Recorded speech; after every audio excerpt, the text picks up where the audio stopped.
여러분, 오늘 제가 정말 놀라운 연구 결과를 가지고 왔습니다. 저는 김수진입니다. 가정의학과 전문의로 진료실에서 매일 어르신들을 만나다 보면 가장 많이 받는 질문이 있어요. 선생님, 치매 예방하려면 뭘 먹어야 해요? 이 질문을 정말 하루에도 10번 넘게 듣습니다. 그런데 솔직히 말씀드릴게요. 저도 오래전부터 이 질문에 명확한 답을 드리기가 어려웠어요. 뭐든 골고루 드세요. 견과류 드세요. 이런 막연한 이야기밖에 못 드렸거든요.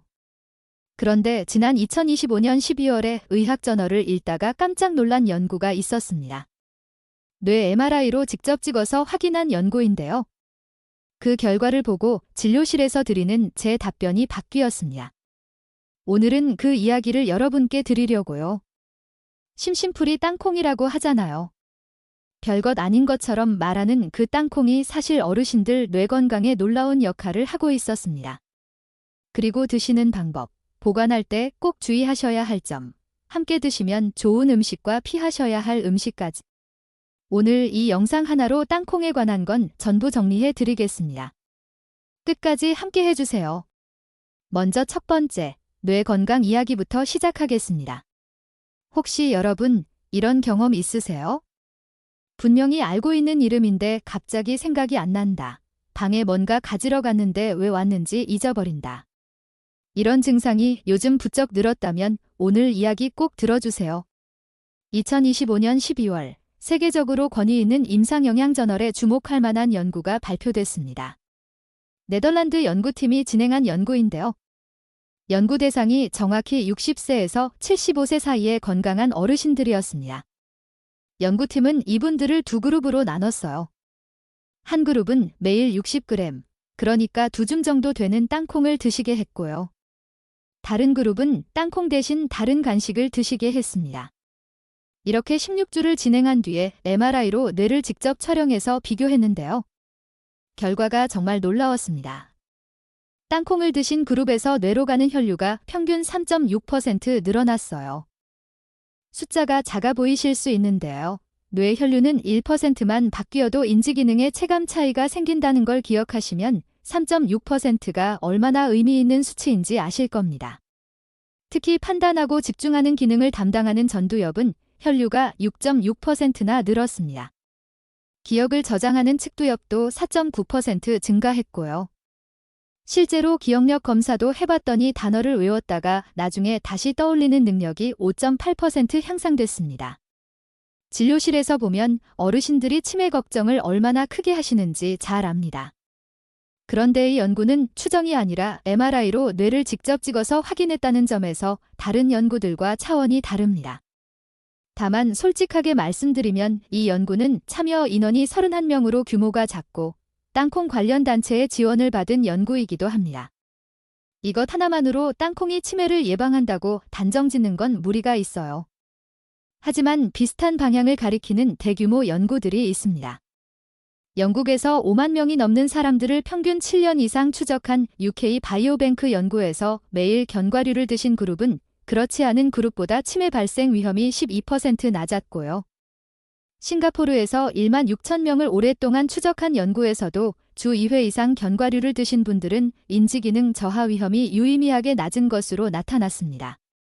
그렇다면 왜 땅콩이 뇌에 이런 영향을 줄까요? 핵심은 아르기닌이라는 아미노산입니다. 이 아르기닌이 몸속에서 일산화질소를 만들어내는데요. 일산화질소는 혈관을 넓혀주는 역할을 합니다. 온몸의 혈관이 넓어지면서 뇌로 가는 혈류도 함께 늘어나는 거예요. 여기에 비타민 E가 뇌세포를 보호해주고 엽산이 뇌의 해로운 호모시스테인 수치를 낮춰주며 불포화지방산이 뇌세포막을 건강하게 유지시켜줍니다. 어느 한 가지 성분이 뇌를 지키는 게 아니라 이 성분들이 함께 작용하는 거예요. 그래서 제가 진료실에서도 꼭 말씀드리는 게 있습니다. 땅콩 추출 영양제보다는 땅콩 자체를 통째로 드시는 게 훨씬 낫다는 겁니다. 이 점은 꼭 기억해 주세요. 두 번째로 말씀드릴 성분은 나이아신, 비타민 B3입니다. 나이아신이 치매 예방과 어떤 관련이 있는지 아세요? 많은 분들이 모르시는 부분인데요. 미국에서 65세 이상 어르신 6,158명을 대상으로 5년 반 동안 추적 관찰한 연구가 있습니다. 결과를 보면 나이아신을 가장 많이 섭취한 그룹은 가장 적게 섭취한 그룹보다 알츠하이머 발생 위험이 무려 70%나 낮았어요. 인지기능 저하 속도도 유의미하게 느렸고요. 땅콩 한 줌 30g에는 나이아신이 하루 권장량의 21%나 들어있습니다. 고기를 드시기 부담스러운 어르신들께 땅콩이 훌륭한 나이아신 공급원이 되는 거죠. 세 번째는 장 건강입니다. 뜬금없이 장 이야기가 왜 나오냐고 하실 수 있는데요. 저도 의대에서 이걸 처음 배울 때 신기했어요. 장과 뇌가 서로 연결되어 있다는 건데요. 장내 유익균이 만들어내는 물질들이 혈액을 타고 뇌에 영향을 준다는 겁니다. 그래서 장을 건강하게 관리하는 게 뇌 건강과도 직결되는 거예요. 미국 펜실바니아 주립대학교 연구팀이 성인 50여 명을 대상으로 6주 동안 매일 28g씩 땅콩을 드시게 한 뒤에 장내 세균 변화를 분석했습니다. 결과를 보면 유익한 단쇄지방산을 만들어내는 유익균이 늘어났고 장내 세균 다양성도 향상된 것으로 나타났습니다. 땅콩의 식이섬유와 폴리페놀 성분이 장속 유익균의 먹이가 되어주는 거예요. 자, 이제 어떻게 드셔야 효과를 제대로 볼 수 있는지 말씀드리겠습니다. 볶은 땅콩이 좋다, 삶은 게 좋다 말이 많으신데요. 사실 어떻게 드시냐에 따라 우리 몸에 들어오는 성분이 꽤 달라집니다. 아까 소개해드린 뇌혈류 연구에서 직접 사용한 건 껍질째 볶은 무염 땅콩이었습니다. 볶은 땅콩은 단백질 소화율이 높고 연구에서 직접 효과가 확인된 방식이에요. 삶은 땅콩은 어떨까요? 농촌진 흥청 연구에 따르면 땅콩을 겉껍질째 삶으면 겉껍질에 있는 항산화 물질이 땅콩 속으로 흡수가 됩니다. 그 결과 암, 당뇨, 심장병 예방에 효과가 있는 파이토케미컬 성분이 현저히 높아지는데요. 특히 이소플라본 성분은 볶은 것보다 삶은 땅콩에서 최대 4배까지 높아집니다. 정리하면 이렇습니다. 볶은 땅콩은 단백질 소화율이 높고 뇌혈류 연구에서 직접 사용된 방식이고요. 삶은 땅콩은 이소플라본과 파이토케미컬이 풍부하고 치아가 약하신 분들께 더 편한 방식입니다. 어느 쪽이 절대적으로 낫다기보다는 두 가지를 번갈아 드시거나 치아가 불편하신 분들은 삶은 쪽을 선택하시면 됩니다. 삶는 방법은 간단해요.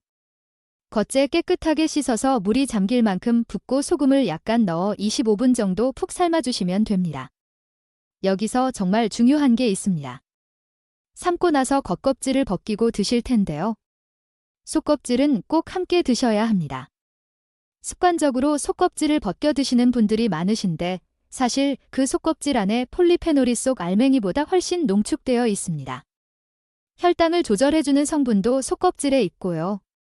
쓴맛이 나서 벗기시는 분들이 계신데 그 쓴맛을 내는 게 바로 폴리페놀이라고 생각하시면 됩니다. 하루 적정 섭취량은 볶은 땅콩 기준으로 30알 정도, 무게로는 30g입니다. 땅콩 버터로 드실 경우에는 하루 10g에서 15g 정도가 적당한데요. 땅콩 버터를 고르실 때는 원재료명을 꼭 확인하세요. 원재료명에 땅콩만 있거나 땅콩과 소금만 있는 제품이 가장 좋습니다. 설탕이나 경화유가 들어간 제품은 칼로리도 높아지고 건강 효과도 떨어지거든요. 자, 이번엔 땅콩을 드실 때 반드시 알고 계셔야 할 중요한 이야기입니다. 아플라톡신 이야기예요. 이게 생각보다 훨씬 심각한 문제인데 많은 분들이 가볍게 넘기십니다. 저도 진료실에서 어르신들께 꼭 말씀드리는 내용인데요. 아플라톡신은 곰팡이 독소입니다. 세계보건기구 WHO가 지정한 가장 높은 등급의 발암 물질 중 하나예요. 주로 견과류나 콩류에서 발견되는데 땅콩이 특히 취약합니다. 많은 분들이 곰팡이는 씻거나 골라내면 된다고 가볍게 생각하시는데요. 아플라톡신은 그렇게 간단하지 않습니다. 크기가 너무 작아서 눈으로는 구별이 안 되고요. 무엇보다 열에 아주 강해서 볶거나 삶거나 쪄도 독소 자체는 없어지지 않습니다. 곰팡이는 죽어도 독소는 그대로 남는 거예요. 소량이라도 장기간 먹게 되면 간세포가 손상되면서 간암까지 이어질 수 있습니다. 그리고 이게 멀리 있는 이야기가 아닙니다. 2025년과 2026년 사이에만 해도 대형마트에서 판매되던 수입산 땅콩버터에서 기준치 2배가 넘는 아플라톡신이 검출돼 식약처에서 회수 조치를 내렸고요. 국내산 볶음 땅콩도 기준을 크게 초과해서 리콜된 사례가 여러 건 있었습니다. 국산이라고 무조건 안심할 수 없는 거예요. 그렇다면 어떻게 관리해야 할까요? 아플라톡신은 25도 이상 고온의 습도까지 높은 환경에서 잘 자랍니다. 그래서 보관이 정말 중요한데요. 개봉한 땅콩은 반드시 밀폐 용기에 담아 냉장 보관하세요. 밀폐 용기가 없다면 지퍼백에 공기를 꼭 빼고 냉동 보관하셔도 됩니다. 구입하실 때는 식약처 HACCP 인증 제품을 선택하시고요. 관리가 느슨할 수 있는 전통시장 대량 소분 제품은 가급적 피하시는 게 좋습니다. 드시기 전에 꼭 확인하실 게 있어요. 검은 점이나 기름진 반점이 보이는 알은 바로 버리셔야 하고, 맛을 봤을 때 평소와 다르게 쓴맛이나 이상한 맛이 느껴진다면 그것도 마찬가지입니다. 아깝다는 생각이 드시더라도 건강을 위해서 과감하게 버리세요. 또 한 가지 방법을 알려드릴게요. 식품안전나라 홈페이지에 들어가시면 최근 리콜된 식품 목록을 바로 확인하실 수 있습니다. 땅콩뿐만 아니라 여러 식품들을 다 확인하실 수 있거든요. 방법은 간단해요. 인터넷에서 식품안전나라를 검색하시고 팝업은 닫기를 누른 다음 통합검색에 땅콩이나 궁금하신 식재료를 검색하세요. 그리고 회수 또는 판매 중지 항목을 확인하시면 됩니다. 새로운 식품을 구입하시기 전에 한 번씩 확인하는 습관을 가지시면 좋겠습니다. 이번엔 약을 드시는 분들을 위한 이야기입니다. 고혈압약, 당뇨약, 고지혈증약. 요즘 이런 약을 하나씩은 드시는 분들이 많으신데요. 약을 드시다 보면 음식 하나하나가 다 신경 쓰이시죠? 결론부터 말씀드리겠습니다. 고혈압약, 당뇨약, 고지혈증약, 아스피린, 와파린, 이 약들을 드시는 분들은 하루 30g 기준으로 땅콩은 안심하고 드셔도 됩니다. 오히려 땅콩의 아르기닌이 혈관을 넓혀주고 식이섬유와 단백질이 식후 혈당 상승을 완만하게 해줘서 약과 보완적인 방향으로 작용하는 경우가 많습니다. 다만 오늘 내용은 일반적인 정보라는 점 꼭 기억해 주시고요. 본인이 드시는 약의 종류나 용량에 따라 다를 수 있으니까 새로운 음식을 꾸준히 드시기 시작할 때는 반드시 주치의나 약사 선생님께 한번 확인하시는 게 가장 안전합니다. 마지막으로 함께 드시면 좋은 음식과 피하시면 좋은 음식을 정리해 드리겠습니다. 함께 드시면 좋은 조합 첫 번째는 오징어입니다. 오징어 땅콩이라고 안주로 이 둘 조합 아주 익숙하시죠? 그런데 실제로도 이 둘은 잘 맞는 조합입니다.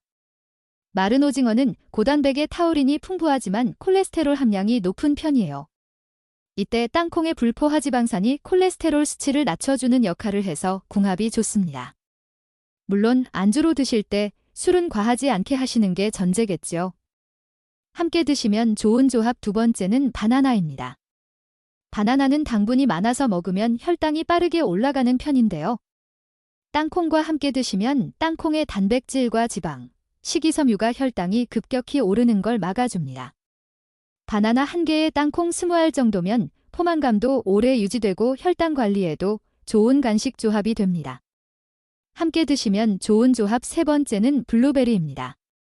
이 조합은 아직 많이 알려지지 않은 건데요. 땅콩의 폴리페놀과 블루베리의 비타민C, 안토시아닌이 만나면 항산화 성분이 서로를 재생시켜주는 효과가 있습니다. 혼자 먹을 때보다 함께 먹을 때 항산화 효과가 더 커지는 거예요. 땅콩 한 줌에 블루베리 한 줌, 뇌 건강을 챙기는 간식으로 딱 좋습니다. 이번엔 피하시면 좋은 음식입니다. 피해야 할 첫 번째 조합은 멸치입니다. 멸치볶음에 견과류를 넣는 경우 많으시죠? 그런데 땅콩에 들어있는 피틴산 성분이 멸치의 칼슘 흡수를 방해합니다. 멸치볶음에는 견과류 대신 꽈리고추를 넣으시는 게 칼슘 흡수에 훨씬 유리합니다. 피해야 할 두 번째 조합은 맥주입니다. 시원한 맥주에 땅콩은 정말 익숙한 조합인데요. 몸속에서는 궁합이 좋지 않습니다. 땅콩은 지방이 많아서 단독으로도 소화가 느린 편인데 차가운 맥주까지 더해지면 소화기관이 위축되면서 소화가 더 어려워져요. 또 알코올이 지방 분해를 억제하기 때문에 살이 찌기도 쉬운 조합입니다. 피해야 할 세 번째 조합은 고구마입니다. 고구마와 땅콩은 둘 다 탄수화물 함량이 높은 편이라 함께 드시면 탄수화물 섭취가 자연스럽게 많아지고 소화 속도도 느려지면서 속이 더부룩해질 수 있습니다. 위장 기능이 약하신 분들은 특히 이 조합은 피하시는 게 좋아요. 마지막으로 녹차와 땅콩을 함께 드시는 분들 한 가지 말씀드릴게요. 녹차의 탄닌 성분이 땅콩의 철분 흡수를 방해할 수 있어서 녹차와 땅콩은 동시에 드시기보다 30분 정도 간격을 두고 드시는 게 좋습니다. 오늘 내용이 도움이 되셨다면 핵심만 다시 한번 정리해 드릴게요. 첫째, 매일 2줌, 16주 땅콩으로 뇌혈류가 늘고 기억력이 향상됐다는 최신 연구가 나왔습니다. 치매가 걱정되시는 분들이라면 꾸준히 챙겨 드시는 게 도움이 됩니다. 둘째, 속껍질은 절대 버리지 마세요. 폴리페놀이 속 알맹이보다 훨씬 농축되어 있고 혈당 조절 성분도 거기 있습니다. 셋째, 고혈압약, 당뇨약, 고지혈증약 드시는 분들도 하루 30g 기준으로는 안심하고 드셔도 됩니다. 넷째, 아플라톡신은 생각보다 심각합니다. 개봉 후에는 반드시 밀폐 용기에 담아 냉장 보관하시고 변색되거나 맛이 이상한 알은 바로 버리세요. 다섯째, 함께 드시면 좋은 음식은 오징어, 바나나, 블루베리입니다. 여섯째, 피하셔야 할 음식은 멸치, 맥주, 고구마입니다. 녹차와 드실 때는 30분 간격을 두세요. 여러분, 오늘도 진료실 밖에서 이렇게 만나 뵈니 정말 반갑습니다. 손주들과 오래오래 건강하게 지내시려면 작은 것들부터 하나씩 챙기시는 게 중요합니다. 땅콩 한 줌, 오늘부터 시작해 보시겠어요? 이 영상이 도움이 되셨다면 좋아요와 구독 꼭 부탁드립니다. 우리 가족, 주변 분들께도 공유해 주시면 더 많은 분들께 전달이 됩니다. 댓글에 궁금하신 점이나 여러분의 경험도 남겨주세요. 늘 함께 해주시는 여러분, 정말 감사합니다. 건강한 하루 되시길 바랍니다.